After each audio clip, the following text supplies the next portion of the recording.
Excited to see our story take a turn into a new chapter. Absolutely. And of course, we'll be back with more stories for you on Monday's edition. Enjoy the weekend, everyone.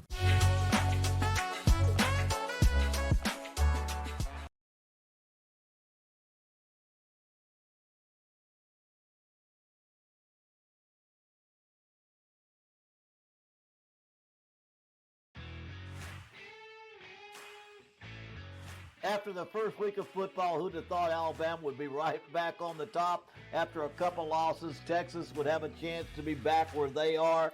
And we've all kind of watched Texas A&M and Ole Miss kind of jump right in the hunt. And, that Texas A&M's kind of become my dark horse because they can beat you offensively and they can beat you defensively. The Bowden Blitz, only on SportsGrid. Better bets, $90,000, FanDuel, New Jersey, LA. Oh, it must be some sharp hockey better. Yeah, or a rich kid with nothing better to do on a Tuesday night.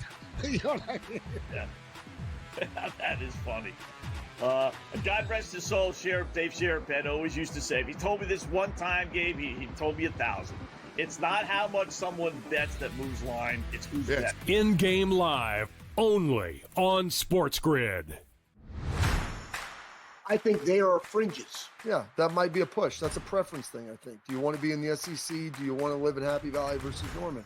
Maybe you can go down to Texas. I would take Norman. Well, to go down and get talent out of Texas. Yes. But I think you've got to have alumni, president, athletic director that are all on board and committed to winning. And you need to have a fan base that shows up in sports. The Bobby Carpenter Show, only on SportsGrid. Football contest season is back, and so is the Las Vegas Football Contest Show. Season 2, the sharpest football contest show in the land. Focusing on all 3 Circus Sports contests and the Westgate Superbook Super Contest, we handicap the games and release our contest picks every week of the season, featuring Super Contest.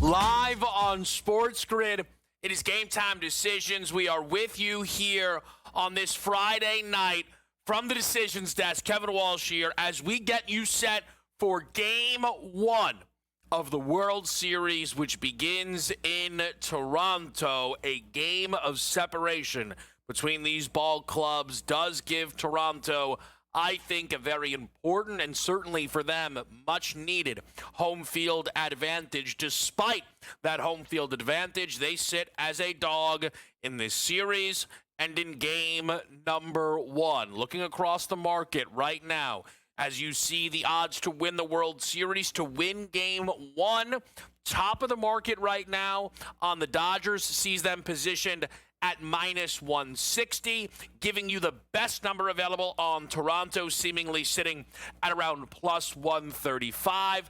Most books landing somewhere in between those listed numbers here. How does Toronto find themselves booked as a dog? While Trey Savage is not a bad pitcher by any stretch of the imagination. He's not a multi-time Cy Young, having maybe the best 3-stretch start of his career.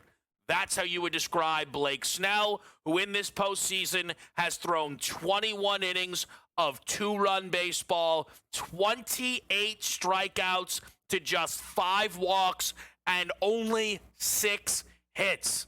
And a lot of that's inflated by the first game against Cincinnati. Against Philly on the road and against Milwaukee on the road, 14 innings of 2-hit shutout baseball, 19 Ks. Blake Snell has been dominant. Will he be again tonight? When you look at the odds to win the World Series MVP, Blake Snell clearly getting respect from the books. The shortest hit pitcher by quite a lot. In fact, not accounting for the shortest number overall, which belongs to Shohei Ohtani, as Ohtani tonight is on the heels of one of the greatest games in the history of Major League Baseball. 6 incredible innings, 10 strikeouts, and at the plate, 3 home runs as the Dodgers advance to this spot. And for Toronto, it's all hands on deck. And what that means is they bring Bo Bichette back into their lineup. Bo Bichette was maybe the most consistent hitter on the Toronto Blue Jays this year with a career year. In 139 regular season games, he hit .311 for Toronto. And it is that type of performance that this Blue Jays team clearly coveting, has him not only playing second base tonight, but batting fourth in the lineup. Are Bo Bichette props worth getting involved with tonight? All things that we will be talking about here on this Friday evening. Where else, though, may you be looking to bet? Of course, the NBA back in full effect as primetime NBA action has been incredible. We've been given 3 overtime games, 2 double overtime games, the Wemby performance, and perhaps tonight it could live up as Prime makes their debut with Knicks Celtics. The Knicks right now a 3.5-point favorite. A game I am hoping to be involved in, but waiting for official lineups as always dealing with the association, even right out of the gate. We have long injury reports where we have to see who is in and who is going to be out. And game number 2 is the Lakers and the Timberwolves. LA looking to avoid an 0-2 start. Minnesota with an opportunity to be the only team this year who would start 2-0 with both wins coming on the road. That is what Minnesota could potentially do here on tonight's slate. Minnesota, the team that I picked to win the NBA championship. I am involved with Lakers-Wolves tonight. We will get to that in just a little bit. There is some ice if you are interested. The Devils will host the San Jose Sharks, who did go to the Garden last night and saw the Rangers break out as far as it went to scoring goals, and yet they still are looking for their first win at MSG. Sharks get the job done 6-5. How about a college football slate for you here on this Friday? A few good ones, including the Americans' powerhouse, or one of, I really should say, in North Texas. North Texas had an opportunity, I get to actually claim that top spot, but then beat up by South Florida. Navy looks like a wagon.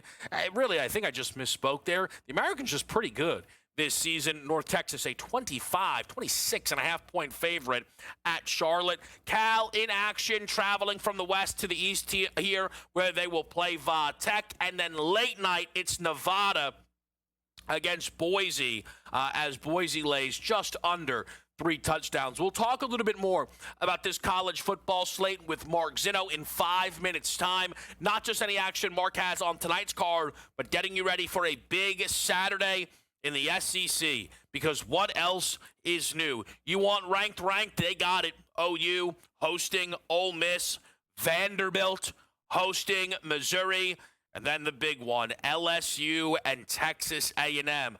And you might say that those other games have more college football playoff implications, but if Brian Kelly does not beat Texas A&M Saturday, that job could become the latest of a number of monster big-time college football openings. You could also argue a win for Texas A&M all but secures their place into the college football playoff. Sitting at 8-0, they would be booked as favorites in potentially all of their remaining games. Final games on the road to Texas, but who knows with that Longhorns group. That is where we are at in the college football world. We will also be getting into the NFL slate. Yesterday, Week 8 begins, and it begins with a rout at the hands of the LA Chargers, 37-10. Chargers easy cover. Game sneaks over due to a late field goal there by Cameron Dicker. Vikings likely starting Carson Wentz for the final time as he could barely move, it felt like, at game's end. Speaking of barely moving, A.J. Brown and that hamstring apparently did not go away. The Philadelphia Eagles will be without A.J. Brown for the first time this season, and you should be well aware that the incredible run that the Philadelphia Eagles went on last season of consistency and wins had a lot to do with A.J. Brown being around. There's a lot to be said about what the Eagles do when A.J. Brown is in the lineup and when he's out of the lineup wins-wise. This is certainly one to watch this Sunday. Not the only to watch. Huge news that we will get to, as we did last Friday, the latest around Lamar Jackson, the latest around the New York Jets. We're going to get NFL insider Adam Kaplan on here on this Friday night to help us out with that. Very excited to get Cap's insight on what is kind of a very bizarre situation with Cincinnati and New York in that game coming up this weekend. We have Coach James Young coming in on a Friday. 20 profit boosts due to Amazon Prime's partnership with the NBA and FanDuel. How about that for the NBA? Those expire by 7:30, so we're going to have to get involved there just a little bit, and we absolutely will be doing that. Tom Vecchio will stop by. We'll get some Major League Baseball picks from Tom as well, and don't forget the picks party that you can always find on a Friday night. GTD SU, Game Time Decisions University, our favorite college action. Mine is gross. I don't know. Maybe it's chalk. It's not where you often find me. I'll say that. We also have the longest odds in the history of the Mystery Man. If you are following for our Friday 5, the favorite 5 in the NFL, we will get to that as well. It is a loaded Friday night here on Game Time Decisions. So happy to have you with us in the mix. We bring in Mark Zinno next after a quick commercial break. Keep it right here. It's Game Time Decisions on SportsGrid.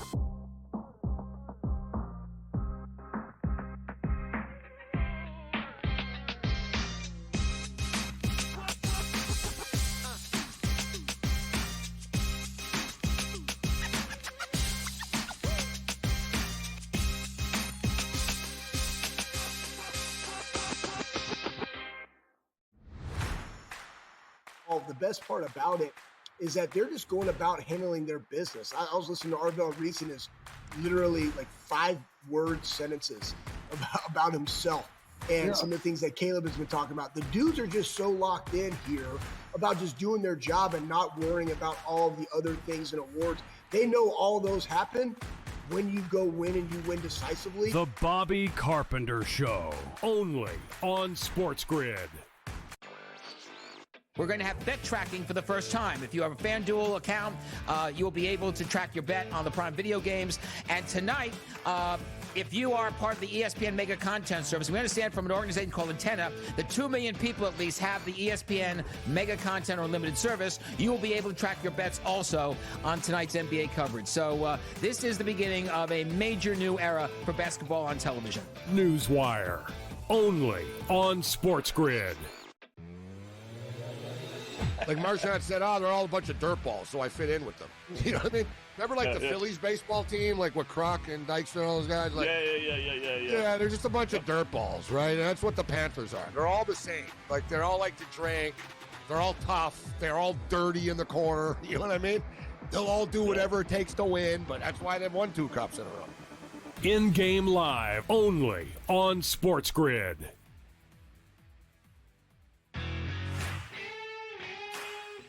For him and Signetti are the most Spurrier-like personalities, Spurrier-like head coaches, and Signetti's locked up. And you know what? And Ole Miss could very well lock Lane Kiffin up, but he will always be a fighting under. At Ole Miss, you will always be a little bit of an underdog because of who you're playing. At Florida, you don't ever have to be an underdog because of their resources. The Bowden Blitz, only on SportsGrid.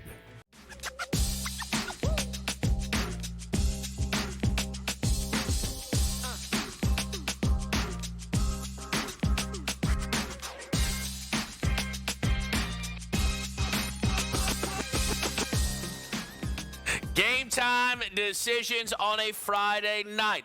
Just quickly here, your Major League Baseball board. The Dodgers and the Blue Jays. $150 to $160 minus wise is where you see the LA Dodgers in this one. Total sitting right now at 7.5. Some of the key hitters in this matchup that fascinate me are Mookie Betts and Bo Bichette. And Mookie fascinates me because looking through the numbers on Trey Savage, he's a righty who actually struggles a little bit more with the right-handed side of the dish. Now, the Dodgers are not necessarily littered with those guys, righties who smash righties from a regular season end of it. But so far in this postseason, we've seen it from Mookie Betts, we've seen it from Kike Hernandez, and we've also seen it from Tommy Edman, who's been able to get the job done that way. Now, Mookie stands out the most of that group because postseason prices are just far more accessible than regular season ones. Mookie Betts for 2 hit run RBI is at around minus 128 listing there. That's a number that I can get myself involved with, or a number that I could use as a potential parlay piece, all and all. As far as Bo Bichette goes, it's a plus price for multiple hit run RBI. My thing with Bo Bichette and his return to this lineup for Toronto, while, some people wondered, is this a tricky spot for this team? Are they going to actually go out there and play, Bo Bichette? They had to put him on the roster, but are they going to DH him? They can't really because Springer has to DH. Bo Bichette's been a shortstop pretty much his entire career. And Jimenez has been too good defensively, right? So they replace IKF. What I think is so interesting, though, is putting Bo Bichette in this lineup, you didn't have to hit him fourth, right? But they did. I think that is a sign that they feel Bo Bichette is a difference maker in this series. And Bo Bichette, just through the regular season, dangerous both sides of the dish. Hit .312 against righties and .308 against lefties. So he was kind of making everybody pay. And the batting average is a key number. I know, we've talked at times on this show about how valuable is batting average. Well, for the Blue Jays, they are going to need to put the ball in play and actually get to this bullpen of the Dodgers. I think one of the improbable things about this Dodger run is we are in the World Series, and I would argue they've not answered the question, can you trust their bullpen?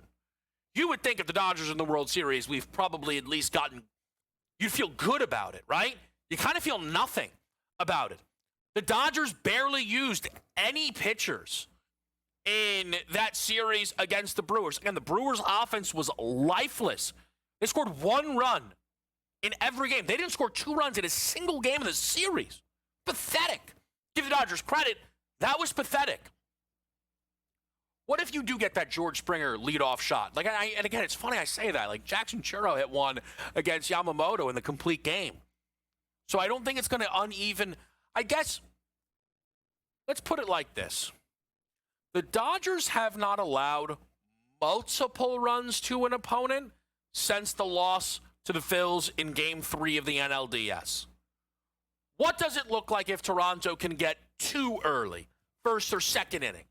I think that is what's going to become really interesting. Blake Snell has not given up a run since the first game of the Dodgers postseason. And mind you, Blake Snell didn't give up anything in that game against the Reds until the 7th inning. So Blake Snell, currently in the first 6 innings of his 3 starts, is pitching to a 0 ERA. Can the Blue Jays get him early? I think that's on the board. I think they are absolutely live to do that. And I think that they must. The thing for as someone who is, yes, I'm invested in Toronto winning the World Series, so that is the rooting interest, but if I felt the Dodgers were going to run away with it, I could certainly get out of, a plus 310 position, right? Or I wouldn't, I at minimum could sit here and say, I could say listen, be careful. Hopefully we get our cash. I really, really like Toronto in this series, but that confidence level goes down to next to nothing if the Blue Jays don't win this game. A team who is 54-27 at home jumped all over the New York Yankees to start the ALDS and then gave 2 away to Seattle. And as impressive as that comeback was, it certainly put this team in a hole. The format, though, interestingly enough, for the Jays, right? That once they stole it back, they just had to win the next 2 in their building. For Toronto, while the format would lend itself to a deficit at some point in this series, right? You would end up in a situation where you just have to win your home games, or you're in that situation, even if at some point they trail 3-2. And again, this is a Dodgers team, they've not bled yet, right? That's not happened. They've lost one game so far in this postseason. I mean, they have been so dominant, but it has been so much about the pitching.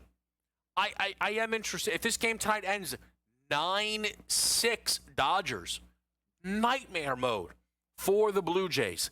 They have to get it done tonight.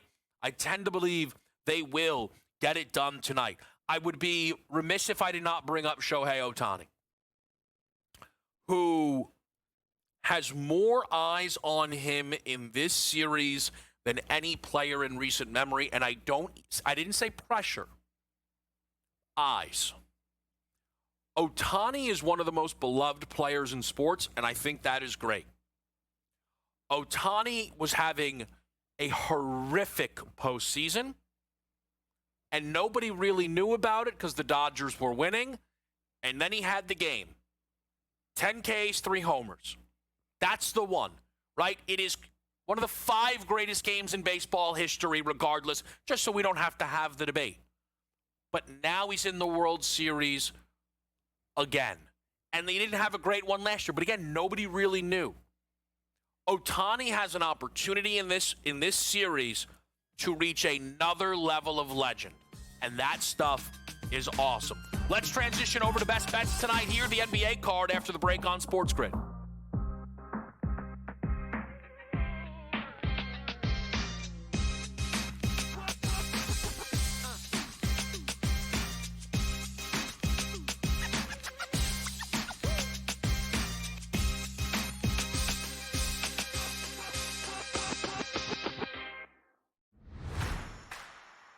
The best part about it is that they're just going about handling their business. I was listening to Arvell Reese and his literally like 5-word sentences about himself and some of the things that Caleb has been talking about. The dudes are just so locked in here about just doing their job and not worrying about all the other things and awards. They know all those happen when you go win and you win decisively. The Bobby Carpenter Show, only on SportsGrid.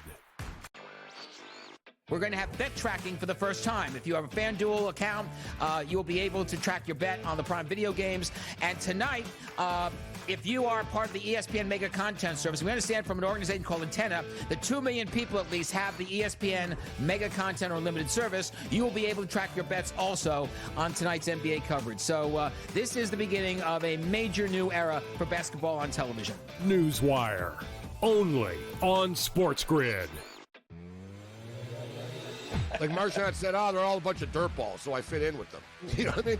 Remember, like, the Phillies baseball team, like, with Kroc and Dykstra and all those guys? Like, yeah, they're just a bunch of dirtballs, right? And that's what the Panthers are. They're all the same. Like, they're all like to drink. They're all tough. They're all dirty in the corner. You know what I mean? They'll all do whatever it takes to win, but that's why they've won 2 cups in a row. In-game live, only on SportsGrid.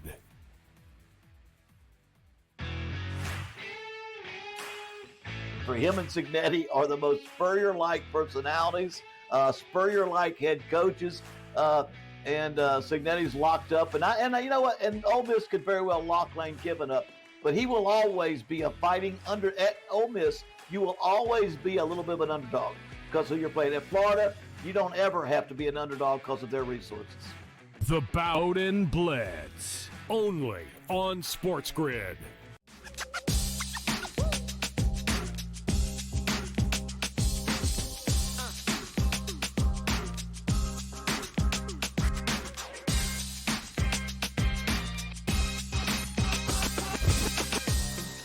All right, welcome back here on a Friday night. Does not look like we're going to be able to get Mark in. All good. We do have Adam Kaplan at the top of the hour. Excited to get to a little bit of insight from Adam on a very, very busy time right now in the National Football League. Let's start with some best bets here. Both of the guys in the back are actually going to head over to the college football card. So let's put those on the menu right now in FBS action is where you will find the Chris pick. That is a Cal first half team total over 10.5, getting a little plus price there on Cal. It is a team total Friday here for the fellas. That is going to be made clear as day. And then late night, a Montana team total. This is FCS action, which actually right now is live with Dartmouth running it up against Columbia. But he's got a Montana team total over 34.5 against Sacramento State. That is a little Big Sky action. I'm going to go to the association here tonight. It's really what called my name the most. And I'm going to take an LA Lakers team total, checking in at 112.5. The Lakers are a very difficult team to fully trust right now. Opening up the season, double home dog, that would be a really, really bad start to the year for the Lakers. But you guys know I think very highly of this Minnesota group, and I think they will be as locked in as the Lakers. I think that is at least on the board, that they are as locked in as the Lakers heading into this matchup. But I think for a locked-in Laker team, that leads to the offensive side of the ball, where they left a lot to be desired in that matchup with Golden State. It was part of the reason I actually loved the over last night in Warriors-Nuggets. While I do think that the Golden State defense is talented, they were maybe let off the hook a little bit by LA's 8 of 32 three-point performance that was dragged down heavily by their top two guys in Luka Doncic and Austin Reeves, shooting a combined 3 of 15 from beyond the arc. Pair that with a team who shot 17 of 28 from the line, 60.7%. And I think the LA Lakers at home once again play through that 112.5. Early season, Minnesota, again, I expect to be a good ball club here. They had some trouble, not committing fouls in that matchup to Portland. Expect an aggressive Luka Doncic, same with Austin Reeves, and I think you're going to see a good offensive night at minimum from the Lakers. There are a couple of other sides that I did play tonight in the association. I've played 2. I'm looking to play 2 more. What I've already played is the Pistons plus 6.5. Detroit got jumped on by the Chicago Bulls. Down 16 at the end of the first quarter, trailed by as many as 23 in that opening half. They tried to claw back in the fourth quarter. They couldn't get it done. And that, to me, wasn't ultimately too stunning. The Pistons last year made their money by beating bad basketball teams. They are a team who now others will get more up for, and the Pistons may not be as dialed in. So for the Bulls, they jumped on them. But the Pistons are better than that result. And you've got a Rockets team that I think is right now flying high off of that excellent performance, albeit tough loss to Oklahoma City. But to some degree, the Rockets' performance, a little cold water could be thrown on that because it looked just like we saw last night Indiana have with Oklahoma City. I think 6.5 is a little tall here. I think you get a hot Pistons team to start this game, and I think they keep it close throughout the 48 minutes. I'm also going to lay a big number tonight with the Clippers against the Suns. I took the Jazz catching 10 at home against this Clippers team. We are now flipping this back to LA against a Suns group who is certainly better than the Utah Jazz, but are they better enough to this game now be under double digits, factoring in the Clippers getting embarrassed? I mean, they were embarrassed by the Jazz. They were down 20-plus at the end of that opening quarter. I think you get a ready-to-go Clippers team. Let's remember, although Phoenix won that game against Sacramento, they trailed by double digits in the first quarter and by as many as 20 in that basketball game. So I like the Clippers. The two sides in the NBA that I'm still looking to get involved with, but I simply don't care if I miss out on the number, I'll either bet a bad number or not bet it at all. Like, I'll pay for information, if you will. I don't want to bet a bad number, but I'll bet a lesser number, but I get confidence in who's in the lineup. I like the Knicks at 3.5 against the Celtics. I need to know who's playing. Cat, Hart, OG, all listed as questionable. That is very important. I like Memphis tonight against Miami, but this line's been moving around so much, I need to see if that John Morant's going to be in the game. So we're going to wait on that. We'll talk the association with JY in about 15 minutes' time. But next, we head to the NFL with our guy, Adam Kaplan, NFL insider, right here on SportsGrid. It's Game Time Decisions.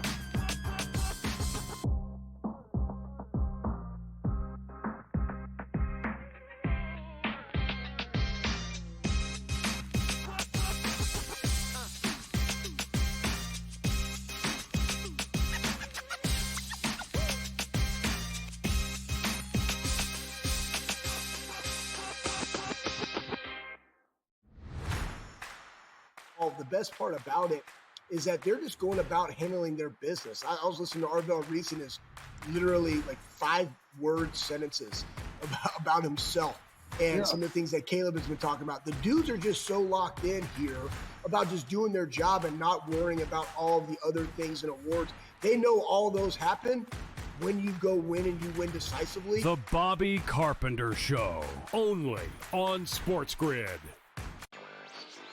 We're going to have bet tracking for the first time. If you have a FanDuel account, you'll be able to track your bet on the Prime Video games. And tonight, if you are part of the ESPN Mega Content Service, we understand from an organization called Antenna that 2 million people at least have the ESPN Mega Content or Unlimited service. You will be able to track your bets also on tonight's NBA coverage. So this is the beginning of a major new era for basketball on television. Newswire, only on SportsGrid. Like Marchand said, they're all a bunch of dirtballs, so I fit in with them. You know what I mean? Remember, like, the Phillies baseball team, like, with Kroc and Dykstra and all those guys? Like, yeah, they're just a bunch of dirtballs, right? And that's what the Panthers are. They're all the same. Like, they're all like to drink. They're all tough. They're all dirty in the corner. You know what I mean? They'll all do whatever it takes to win, but that's why they've won 2 cups in a row. In-game live, only on SportsGrid.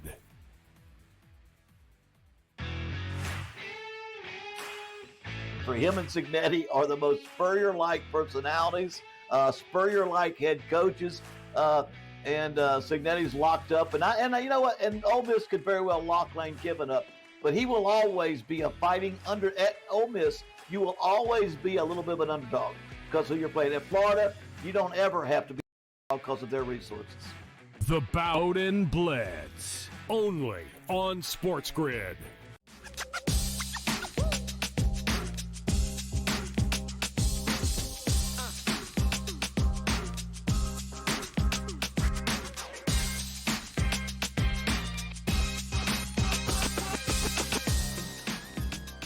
Live right here. It is Game Time Decisions. We are live with you on a Friday night, and I want to quickly play a little bit of audio for everyone that came from Aaron Glenn, who might be having more fun than any 0-7 coach in the history of the National Football League, who was asked today about his quarterback situation. Here is what Aaron Glenn had to say. So are you able to tell us who's going to speak? Can you tell? I cannot tell you that. But is it because you don't want to, or because? That's exactly it. But with Tyrod's situation in question, doesn't that play into this potentially? That's exactly why I'm not telling you, because I don't want to. No, but I understand that. But I mean, is it partly because of the injury? That's exactly why I'm saying it, because I don't want to. Does the I don't know how many times I got to answer you that. It's not going to change. Do the players know who the quarterback is? That's going to be between me and the players. Well, we're here with a situation where with an NFL team, we're not really sure who's going to start at quarterback like it's a college football team. I don't know, maybe this is much to do about nothing, but let me bring in somebody who will know a lot better than I would on this situation. That is a longtime NFL insider, Adam Kaplan. Look, Cap, you've been around long enough. You've seen it all. Yeah. What do you make of how Aaron Glenn is approaching the quarterback situation this weekend? You know, he's trying. Listen, he doesn't want to put it out there. They know who's going to start. Just to explain to folks out there and listening view about how this works. So basically, even when a quarterback is listed as questionable, in this case it's Tyrod Taylor, they watch the practice tape after Friday's practice for Sunday game. That's what you do, and you make a decision based on what he looked like. And if not, you go back to Justin Fields. And it's simple as that. Now, I understand Woody Johnson in the fall meeting is not very complimentary, Kevin, about one Justin Fields, who they've guaranteed $30 million to, 20 this season and 10 next year, okay? Bad contract. They're stuck with it. No one's taking that contract. But the bottom line is they know what they're going to do. If they think Tyrod's ready, he's starting. Tyrod Taylor, I could just tell you from people who work with him, very coachable. He's very careful with the football, doesn't turn it over much. He's kind of a passive passer. What does that mean? He's not very aggressive. A lot of checks downs, a lot of short area passes. You know, if you know, Garrett Wilson's not playing with a knee injury, but if you got Mason Taylor as your fantasy tight end, probably but he should be able to play. He's got a minor injury, but Bottom line is you're not going to see a lot of downfield passing. And by the way, the receiver core is banged up. Garrett Wilson's not playing. They've got a couple of receivers banged up. They're an absolute nightmare. I'll be honest with you, Kevin. I thought they'd look 0-7. Who could see that? I had them for 5 or 6 wins. I just thought because of fresh air Aaron Glenn brought in, we'd have a more competitive team. I just can't believe how bad they are. Even defensively, they're not even that good, which is surprising to me. Yeah, it's a tough run out right now for the Jets. Speaking of injuries, though, Cap, one that kind of popped up throughout the week. People were wondering maybe it's just a veteran not having to practice. But A.J. Brown ruled out today for the Philadelphia Eagles. And as you well know, the Eagles over the last 2 years, if A.J. Brown is in the lineup, basically don't lose. Little different when he's not in there. What are you hearing around this situation? Yeah, it's believed to be minor. In fact, he was at practice Wednesday watching. And what's interesting, we call that the Wednesday pop-up injury. I came up with that title like a decade or so ago when a guy plays a full game and all of a sudden he pops up with the injury report on Wednesday and then he winds up not playing. So what they're going to do is when they host the Giants in a rematch of 2 weeks ago, and as you know, being an Eagles fan, they got embarrassed at MetLife Stadium. What they'll do is they'll go with Jahan Dotson, who they made the trade for last year with the Commanders. And what they'll do is you'll see them play a lot of 12 personnel, which is 2 tight ends and 2 receivers and 1 running back. But their hope is, Kevin, as you know, being an Eagles fan, to get finally Saquon Barkley going. It's been an absolute nightmare. Kevin, from what I'm told is their passive blocking has been mostly elite. It's their run blocking from left to right. Either physically, they're not feeling great. They're beat up physically. Cam Jurgens, by the way, their center, will not play in this game. That's another problem. Remember, he had the offseason back surgery. From left to right, they're not playing at their usual high level in terms of the run game. And that's why you saw last week. How did they win the game against Minnesota? They threw the football. They didn't run it. Hurts was phenomenal in the second half, and that win over the Vikings. Yeah, he absolutely was. Ended up finishing with a perfect passer rating. I do think, Cap, what you're going to see for the Eagles got a win with Hurts playing incredible. They scored a bunch of points. So everything was really calm. But it still did not result in a good Saquon Barkley game. I mean, flatly, he was bad. There's really no other way to describe it. Yep. At home, in the Kelly Greens, against his former team. They just lost to him. You know it as well as I do. There's a gazillion narratives, Cap, that tell us Saquon's going to finally have the game this week. Is that reasonable? The run defense, they could be had, but here's the problem. Cam Jurgens, the Eagles center, is out with a knee injury, right? He has not played at the level they were expecting. He had offseason back surgery. Look, when you look at it, Brett Toth is a bottom of the roster offensive lineman. He was signed in 2019 as a tackle. As Jeff Stoutland does, their offensive line coach is also the run game coordinator. He likes to cross-train his linemen. So he cross-trained him to be a guard and a center. He has trouble with center snaps. Now, Landon Dickerson is their best backup center, but he's their left guard. He now has a back injury. He's been cleared to play in addition to the left ankle injury. So if you want to know what the issue is, it's age, it's injury with some of these players, and they just can't run block. And one source told me, reviewed the Eagles tape, he said he called it 75% of their linemen. The fault is 75% of the linemen in the run blocking. And the other 25, he said, is Barkley. I said, really, that high for Barkley? He said, he's trying too hard sometimes. That's what the tape shows. That's the all 22. I was kind of surprised by that. I would have said maybe 10%. So he's not playing badly. He's pressing because he's trying. And by the way, he did say some of the yardages he's gotten on his own because they've not blocked well for the run. Right. This is the worst run blocking line they've put together in probably over 10 years. That's saying a lot. That's really bad. Cap, if I can stay in division, because we probably won't get into this one on Sunday since it's the Monday night game. Jaden Daniels injured again.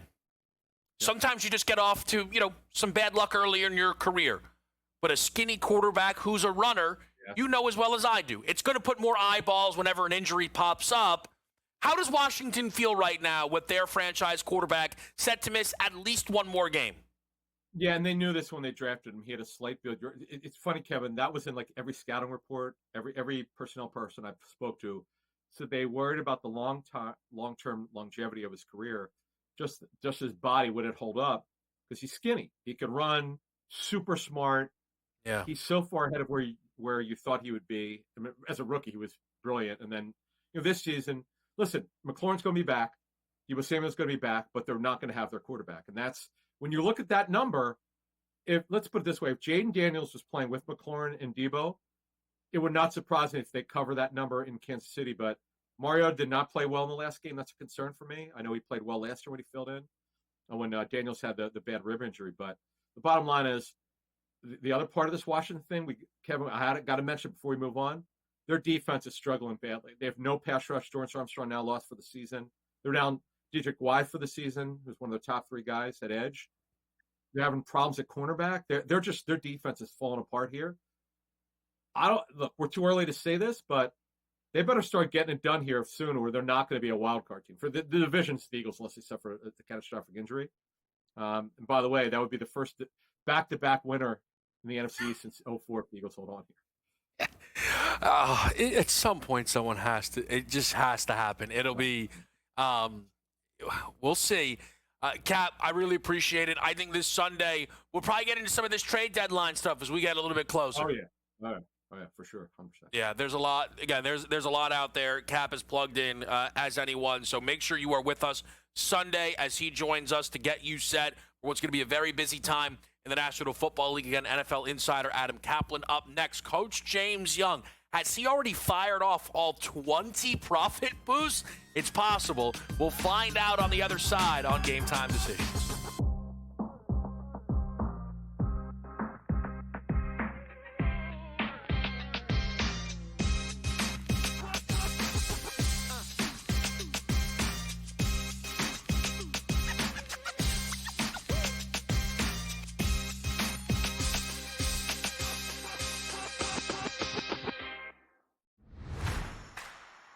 The best part about it is that they're just going about handling their business. I was listening to Arvell Reese and his literally like 5-word sentences about himself and some of the things that Caleb has been talking about. The dudes are just so locked in here about just doing their job and not worrying about all the other things and awards. They know all those happen when you go win and you win decisively. The Bobby Carpenter Show, only on SportsGrid.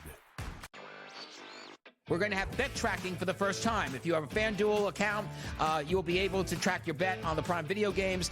And tonight, if you are part of the ESPN Mega Content Service, we understand from an organization called Antenna that 2 million people at least have the ESPN Mega Content or Unlimited service. You will be able to track your bets also on tonight's NBA coverage. So this is the beginning of a major new era for basketball on television. Newswire, only on SportsGrid. Like Marchand said, they're all a bunch of dirtballs, so I fit in with them. You know what I mean? Remember, like, the Phillies baseball team, like with Kroc and Dykstra and all those guys? Like, yeah, they're just a bunch of dirtballs, right? And that's what the Panthers are. They're all the same. Like, they're all like to drink. They're all tough. They're all dirty in the corner. You know what I mean? They'll all do whatever it takes to win, but that's why they've won 2 cups in a row. In-game live, only on SportsGrid.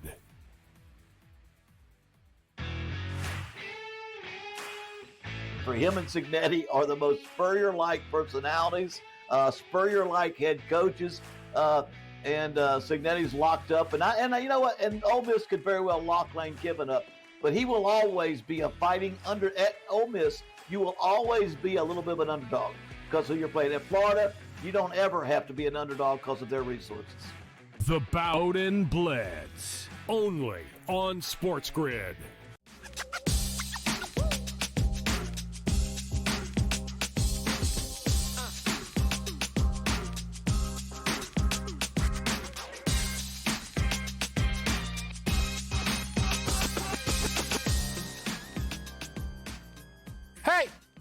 Hey, what are you doing? Are you using 20 different profit boosts and getting unbelievably excited? Maybe your name then would be Coach James Young, who's not looking at me because he's right now putting in, I think, 20 different profit boosts here. Coach James Young. JY, listen, we're going to get to the profit boost, but I want to make sure I do this right off the bat. People have, as we bring you in, host of, the Betting Above the Rim podcast. Some news from you, good sir. Let the people know. Some good news. Yeah, some great news. A little bit of a change is starting next week, K-Dub. Starting on Monday, we're going to go with Pro Basketball Today. We'll shoot on Monday's College Basketball Today will shoot on Wednesdays. That will replace betting above the rim. A little bit of different changes. I've talked to some people. I got some big name guests lined up over the next couple of weeks. Some former NBA coaches, some commentators, some current college coaches. So it'll be a little bit more of an evergreen, more of my take on what's going on in basketball today in the college and the NBA and obviously the WNBA when that comes along. But it'll be good. A little bit of a different take on BATR. A little bit more fun by bringing in some other people to come in on guest spots. Again, excited for that. It'll be a little adjustment for me to, tag it, but it's basically more JY breaking down basketball, which is why I say it is good news for the people. JY, how many of these boosts we fired away, pal? Yeah, I'll only buy about 5 or 6 of them. So listen, I'm not going to play. Listen, I have the phone in one hand. I got everything up here. I got games over here. JY is this is like JY on Christmas, Hanukkah, Kwanzaa, whatever you celebrate. I just got up and I'm ready to get busy with bets tonight. Well, JY, let's start with this because I always appreciate a good opportunity to go head-to-head. And to start the year, not only are you 1-0, but I think I have to give myself at least another half a loss for backing the Brooklyn Nets on opening night, as they gave up roughly 1 billion points, it felt like, to the Charlotte Hornets.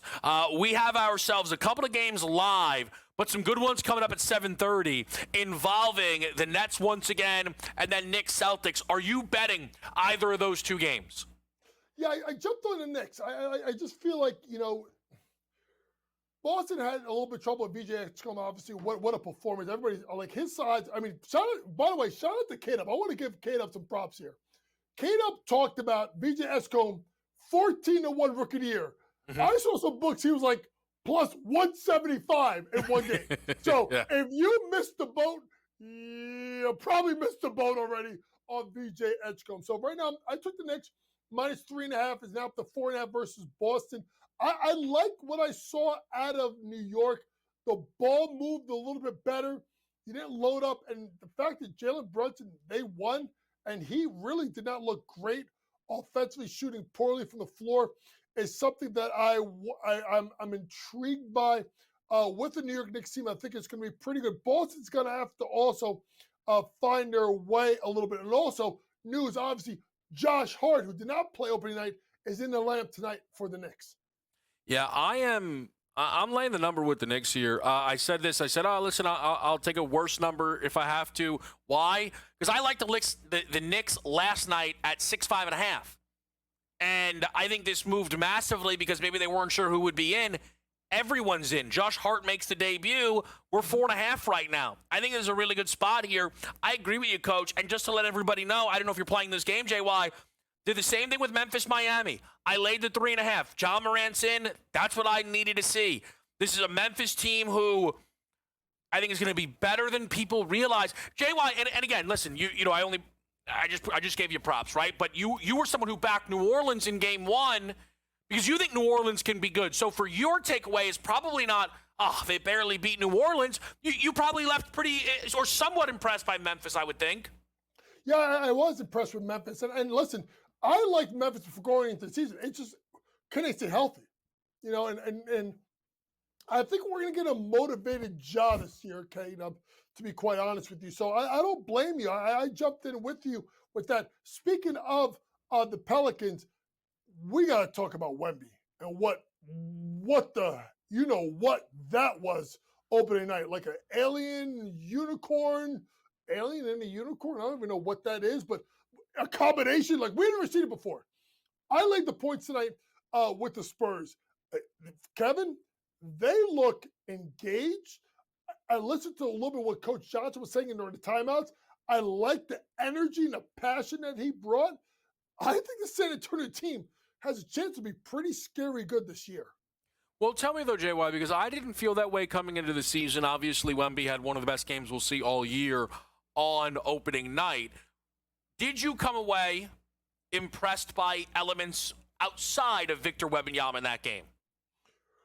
Kevin, I think the one thing that I've seen out of Wemby during the preseason and opening night is his ability now to body bump. And that's the thing I needed to see. I need to see that progression in regard to using his strength and athletic ability to move people. We saw it in the preseason, but Anthony Davis put on 20 pounds. And there was a play on the right wing first half where he like kind of slow walked him down and he body bumped 80 twice to get him to the spot. And then he shot a jump off glass. And then there was the give and go dunk on Lively. But at the end of the day, that third quarter inside out cross didn't have it. Step back three on Lively. Like folks, like that's like an NBA 2K25 cheat code. Like if he's doing this, we should all go home. Every last one of us, because that's how good he looked opening night. So I will, to JY's point, though, of being impressed with San Antonio as someone whose best bet on the night was Dallas, obviously a rat pick. Vic looked brilliant, and everyone else was just trying so hard on that team, and that is a recipe. Now, aside from effort and Wembanyama, you know what also stood out? Dylan Harper's going to be really good. Steph Castle's going to be really good. So people of San Antonio, I sound like Charles Barkley. I am sorry, but the De'Aaron Fox trade was a disaster, and you have no reason to have him on the team. More picks from Coach next.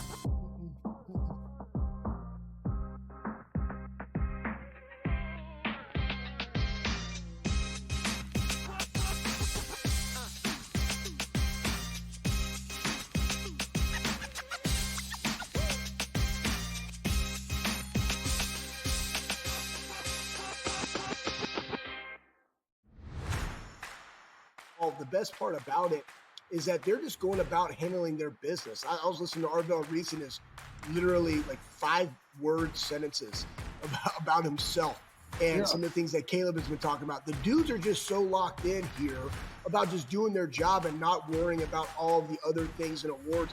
They know all those happen when you go win and you win decisively. The Bobby Carpenter Show, only on SportsGrid.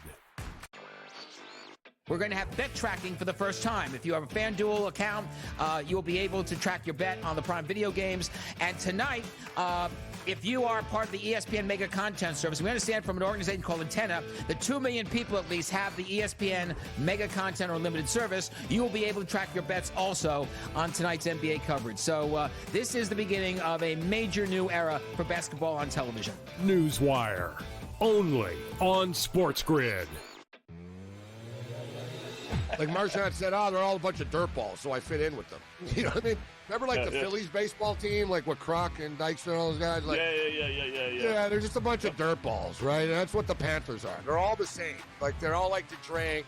They're all tough. They're all dirty in the corner. You know what I mean? They'll all do whatever it takes to win, but that's why they've won 2 cups in a row. In-game live, only on SportsGrid.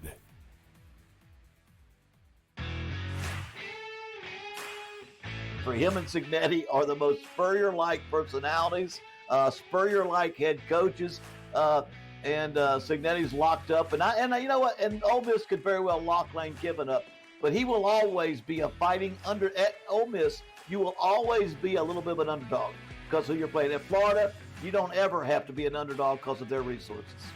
The Bowden Blitz, only on SportsGrid.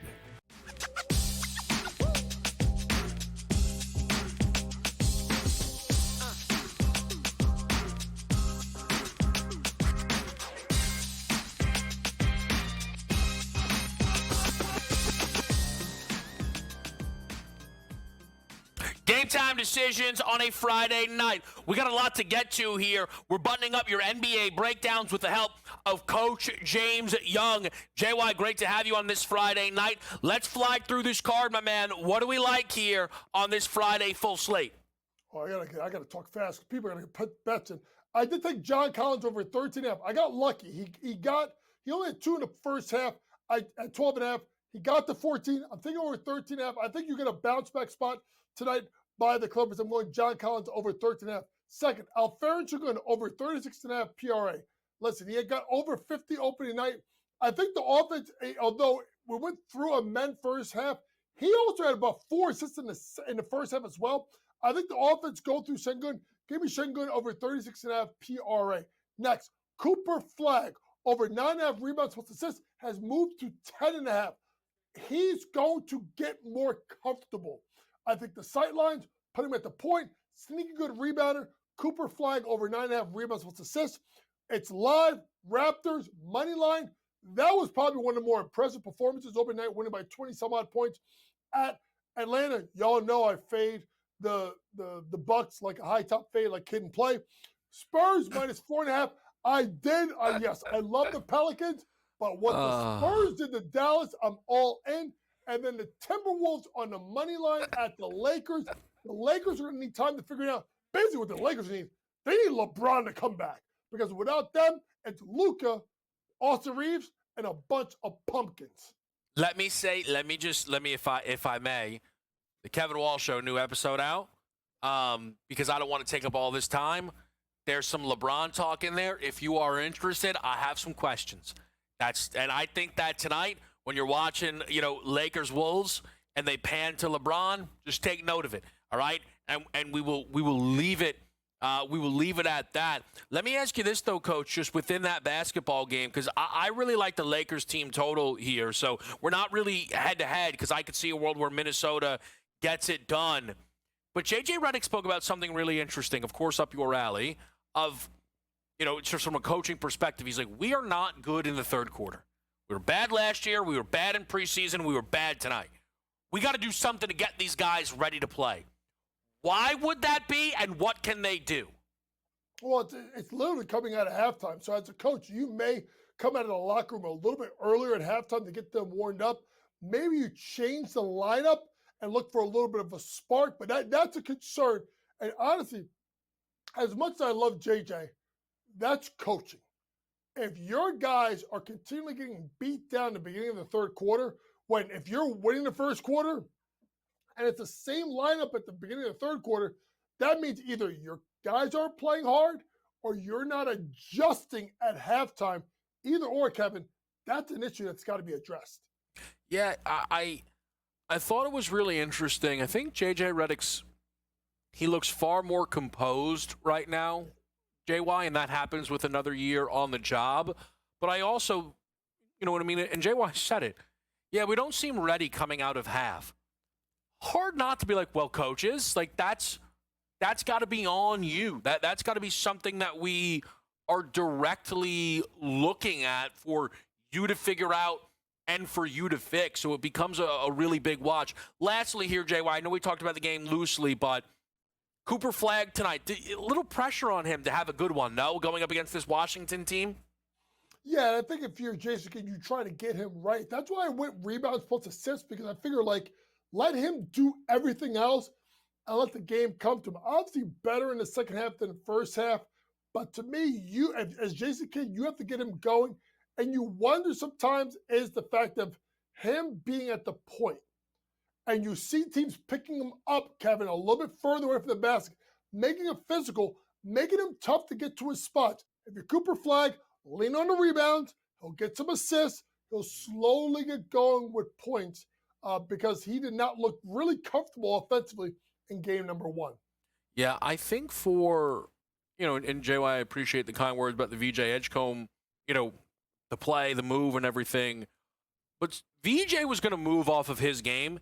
He moved so much because of how off Cooper Flagg looked on that night. And I think that just becomes its own separate thing to watch. JY, remind the people, the basketball, everything that's coming here on SportsGrid before we let you get out of here. Pro basketball today being taped on Monday, be released on Tuesday. College basketball day season preview will be on Wednesday, released on Thursday. Tons of guests coming up over the course of time. Make sure you check it out wherever you can find your podcasts.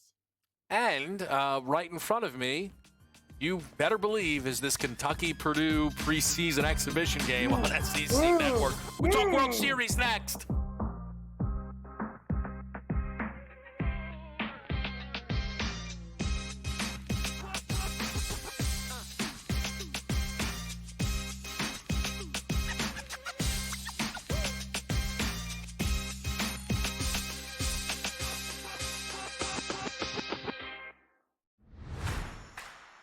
Well, the best part about it is that they're just going about handling their business. I was listening to Arvell Reese and his literally like 5-word sentences about himself and some of the things that Caleb has been talking about. The dudes are just so locked in here about just doing their job and not worrying about all the other things and awards. They know all those happen when you go win and you win decisively. The Bobby Carpenter Show, only on SportsGrid.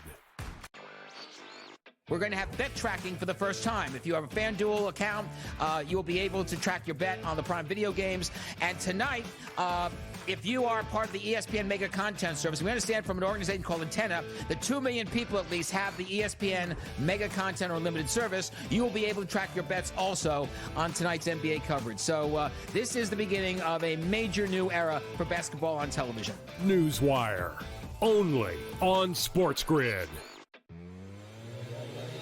Like Marchand said, they're all a bunch of dirtballs, so I fit in with them. You know what I mean? Remember, like, the Phillies baseball team, like, with Kroc and Dykstra and all those guys? Like, yeah, they're just a bunch of dirtballs, right? And that's what the Panthers are. They're all the same. Like, they're all like to drink. They're all tough. They're all dirty in the corner. You know what I mean? They'll all do whatever it takes to win, but that's why they've won 2 cups in a row. In-game live, only on SportsGrid.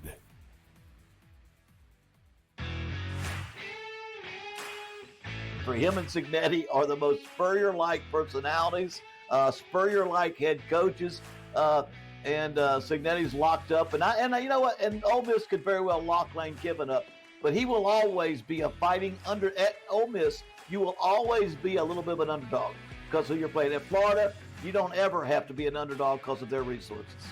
The Bowden Blitz, only on SportsGrid.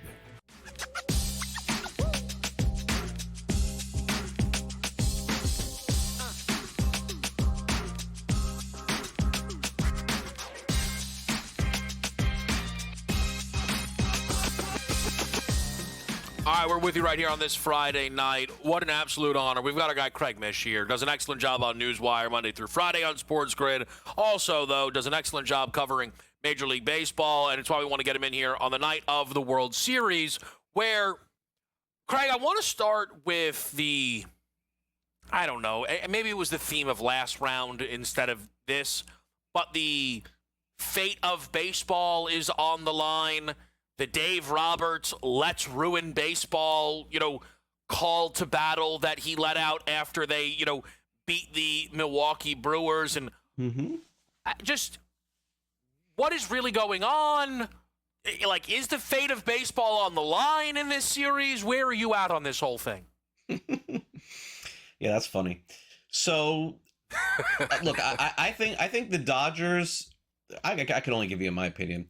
The Dodgers are playing within the rules that are given to them in Major League Baseball, and they're doing a really good job of that with having an unlimited amount of resources and being able to defer contracts above and beyond. To have a guy like Tanner Scott not even pitch in this postseason after giving him $60 or $70 million, like, the money just simply doesn't matter to the Dodgers. But the outcome of the World Series, Kevin, it's fun for LA fans and it's great, but it's irrelevant in the grand scheme of things. They're not going to be able to do this after next year. That's it.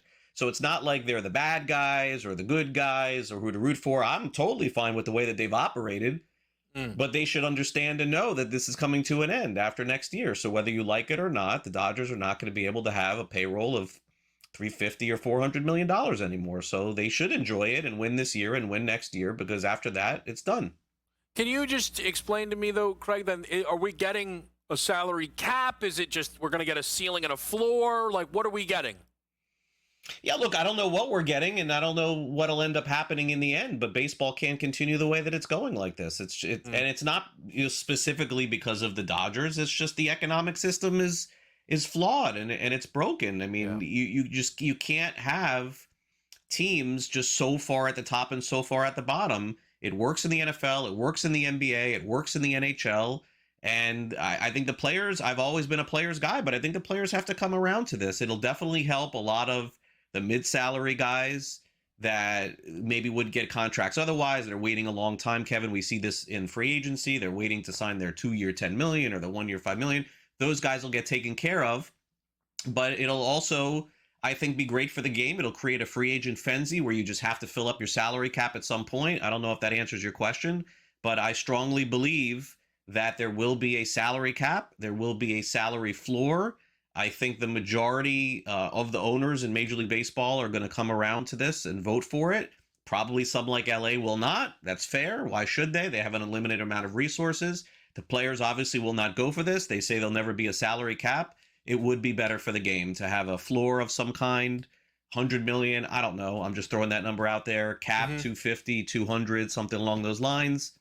Look, if Green Bay can compete for Super Bowls, where you're sitting in New Jersey right now is bigger than the city of Green Bay. You know, it's a joke. Like we got to get the economic system and the balance fixed. It has to happen.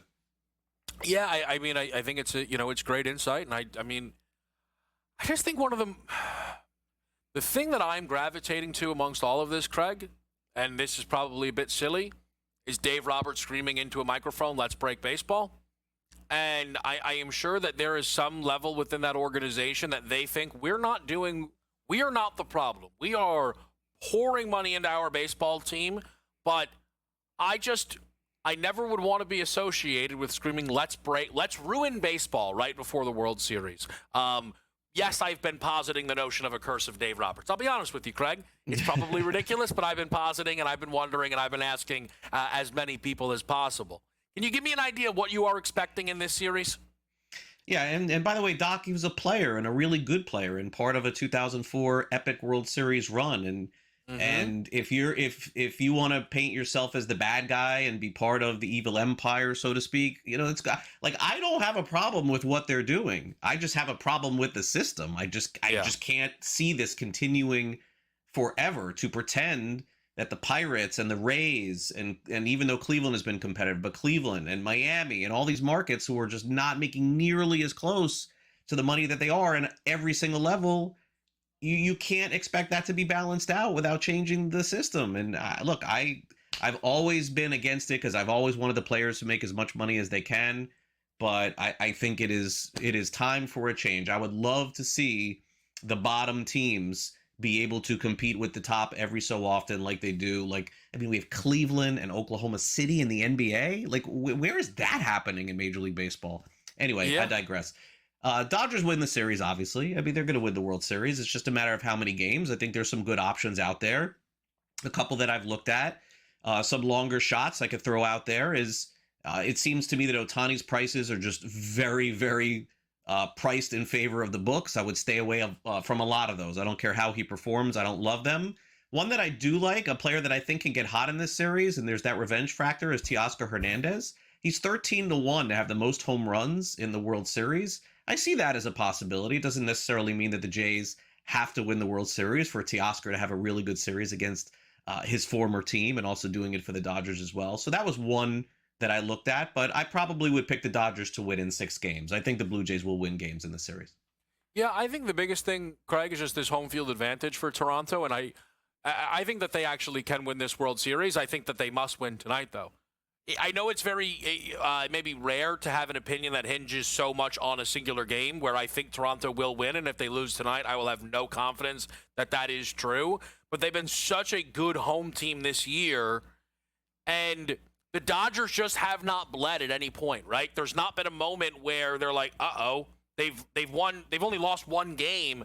I think it'd be very fascinating if Toronto can protect home field tonight, what the conversation will be. Like, we've flashed it up a few times, Craig. The odds to win the World Series, if the Blue Jays win this game, the Dodgers will be favorites. Minus 130, give or take, is what I would think it would be at. No, way more than that. Craig, those odds move a lot off of one game. Nah. I guess may never we'll find out. What do you think it'll be? 170. Okay, I'll take under.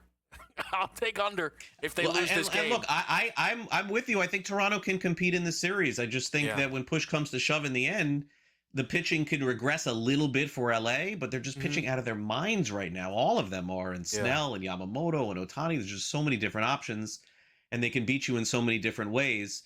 But to say that they're going to walk all over Toronto in this World Series, come on. I've seen a million of these things play out. It's very rare in Major League Baseball's World Series and postseason to sweep anymore. It's like going away. And just when you think one team is going to easily win, the other team does. So credit to the Blue Jays, and don't count them out.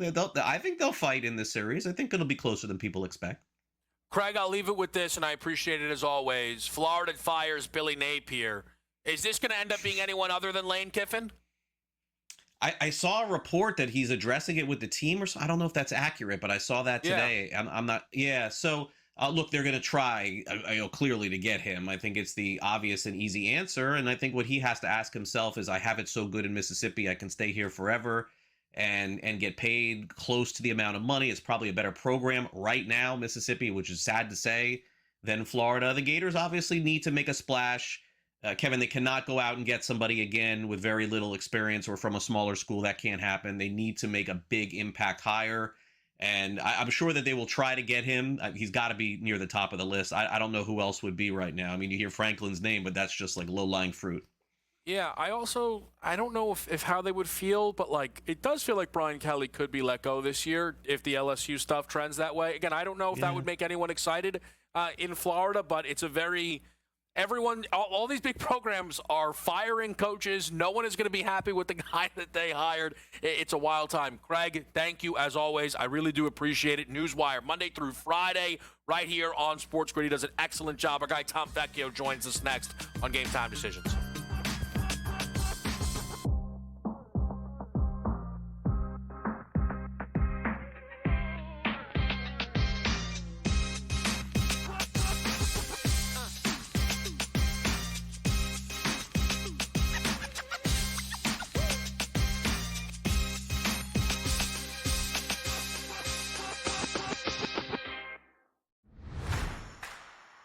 The best part about it is that they're just going about handling their business. I was listening to Arvell Reese and his literally like 5-word sentences about himself and some of the things that Caleb has been talking about. The dudes are just so locked in here about just doing their job and not worrying about all of the other things and awards.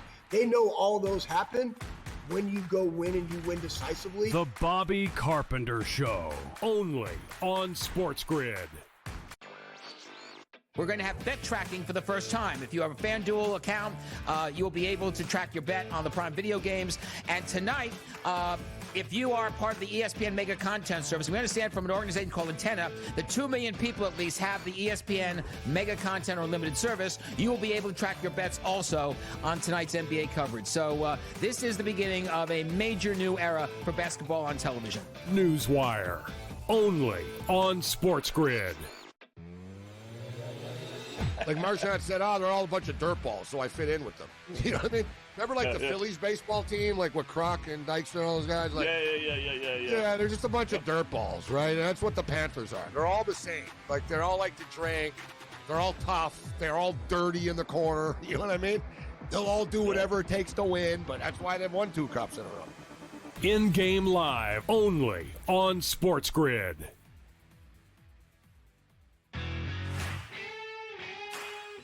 For him and Cignetti are the most Spurrier-like personalities, Spurrier-like head coaches, and Cignetti's locked up. And you know what? And Ole Miss could very well lock Lane Kiffin up, but he will always be a fighting under. At Ole Miss, you will always be a little bit of an underdog because of who you're playing. At Florida, you don't ever have to be an underdog because of their resources.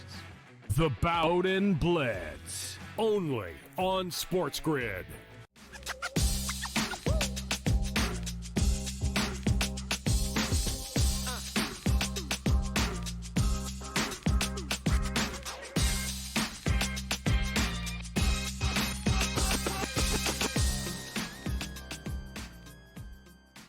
Live on SportsGrid, it's Game Time Decisions. Kevin Walsh with you on this Friday night. Now joined by Tom Vecchio. Tom, great to have you here on a very busy Friday. How we feeling?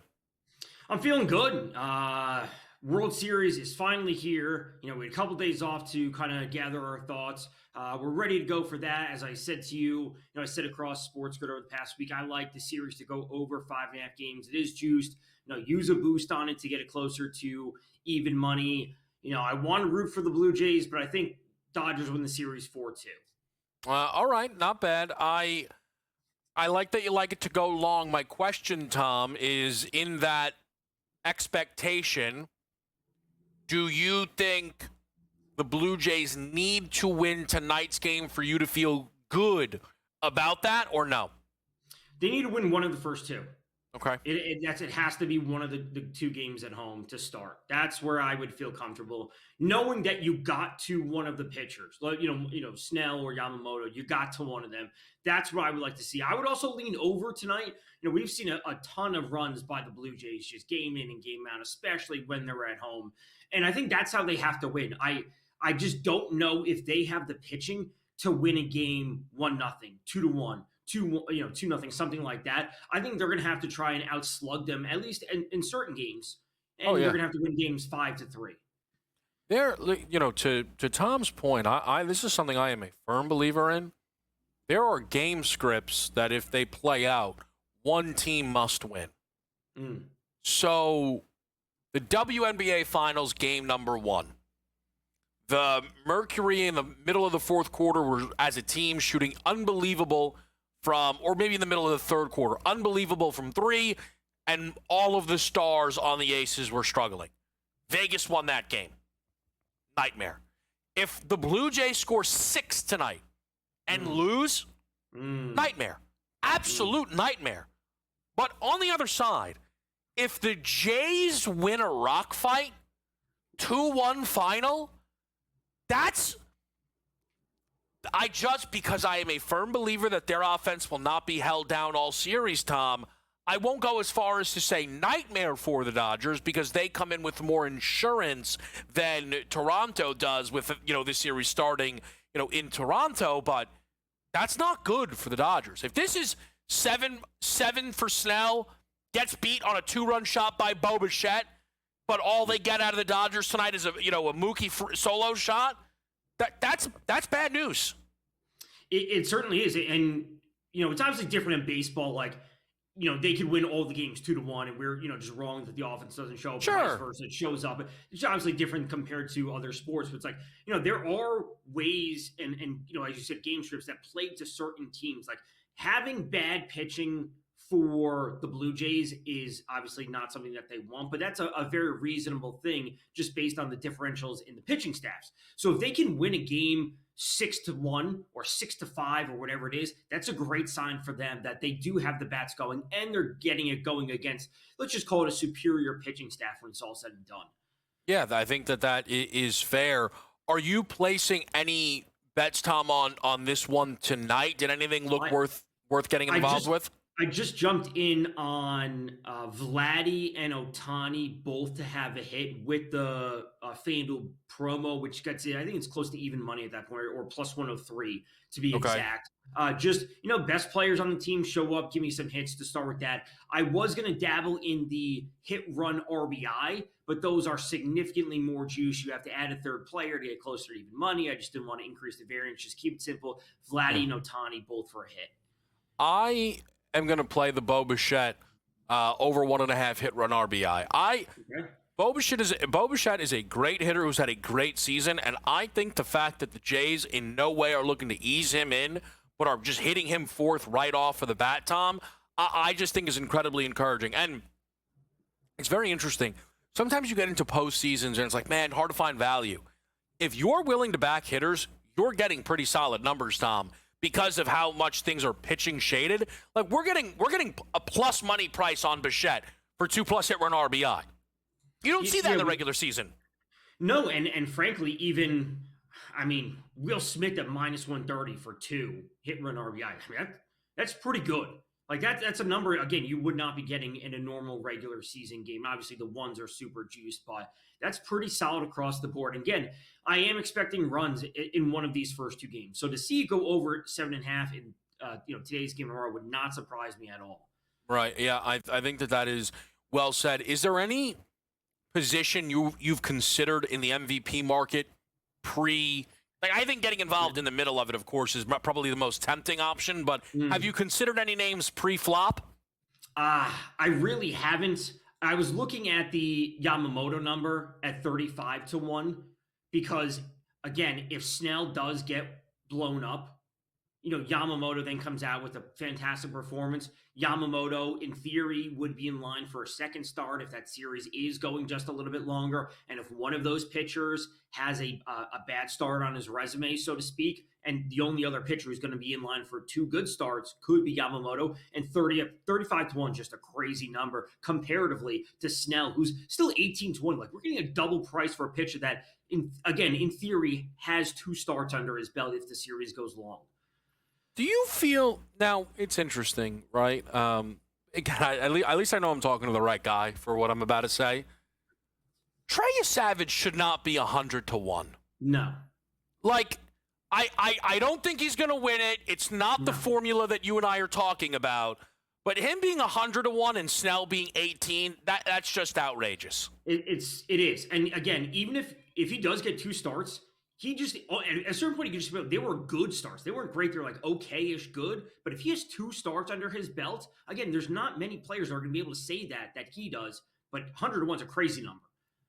50-1 would still be crazy. There would be like a level of, because what does he need to do tonight to have life to be in the race? I would say my mind would immediately get a factual QS, 6 innings, 3 earned runs or fewer.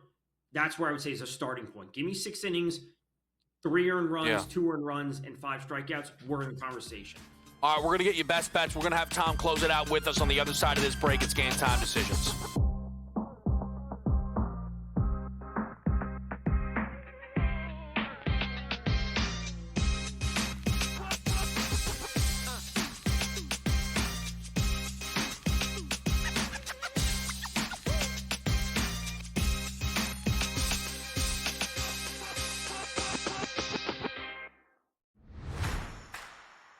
The best part about it is that they're just going about handling their business. I was listening to Arvell Reese and his literally like 5-word sentences about himself and some of the things that Caleb has been talking about. The dudes are just so locked in here about just doing their job and not worrying about all the other things and awards. They know all those happen when you go win and you win decisively. The Bobby Carpenter Show, only on SportsGrid.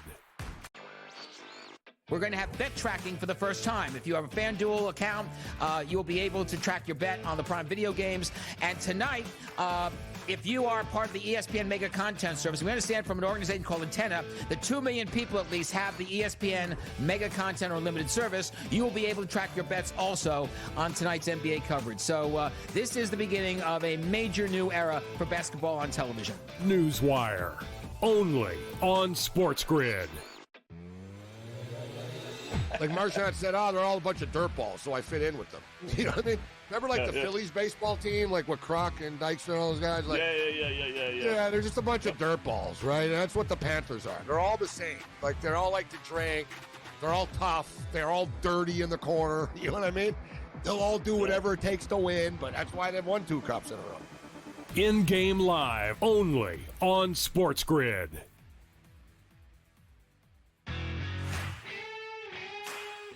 For him and Cignetti are the most Spurrier-like personalities, Spurrier-like head coaches, and Cignetti's locked up. And you know what? And Ole Miss could very well lock Lane Kiffin up, but he will always be a fighting under. At Ole Miss, you will always be a little bit of an underdog because who you're playing. At Florida, you don't ever have to be an underdog because of their resources. The Bowden Blitz, only on SportsGrid.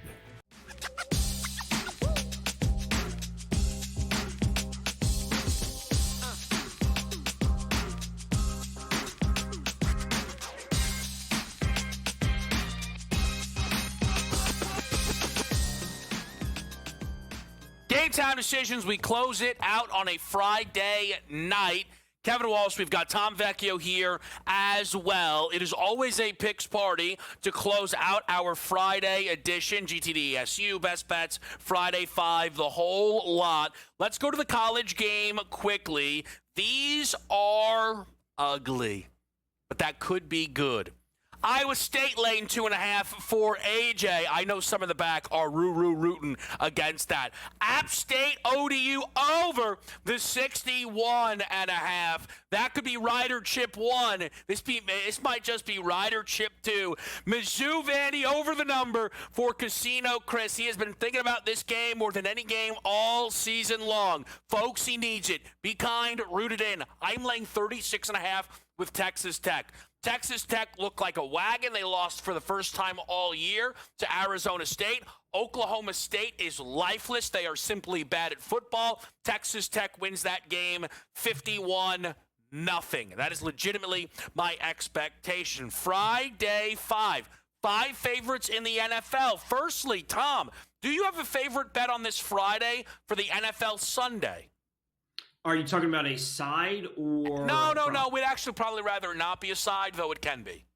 Okay, no side. It'd be just by pure coincidence the double Drake play. Drake May over 19.5 completions and Drake London over 63.5 receiving yards. So those are, is that a parlay or those are separate straight money wagers? Totally, it's straights, totally separate, but it's just they happen to both be named Drake. Total Drake. Not mad at it. That means Tom is not our mystery man. Whoever, though, he or she may be, is on a Baker Mayfield anytime tug, 6-1. That is a legendary sizzle. You got to root it in. Listen, it's not as crazy as Naheem Hines' first touchdown, but it's got some juice. Cowboys plus the 3.5 for AJ. Under Niners Texans for Sam. Tight end special. It's tight end day. Chris is on a George Kittle anytime. Give me Cam Ward over 20.5 completions. Cam Ward, first 5 games, 51.8% completion percentage. His last 2, 70.8.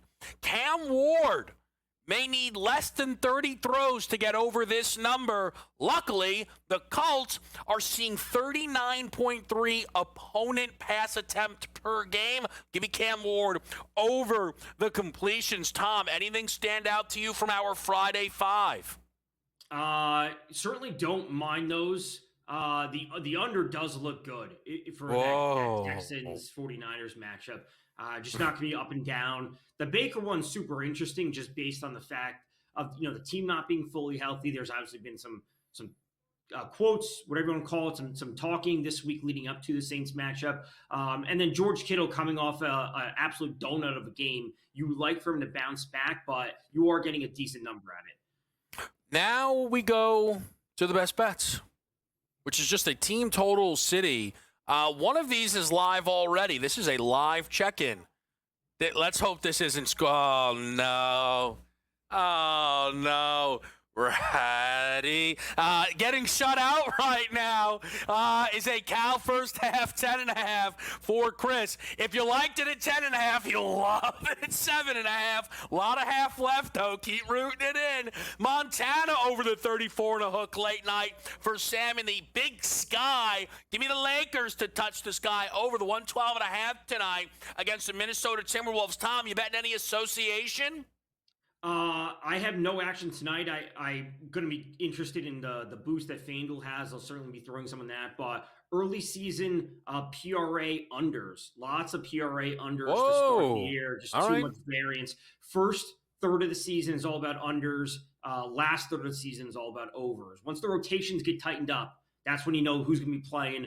Teams are pushing for the playoffs. Early season, a little too much variance for my liking. Lots of unders.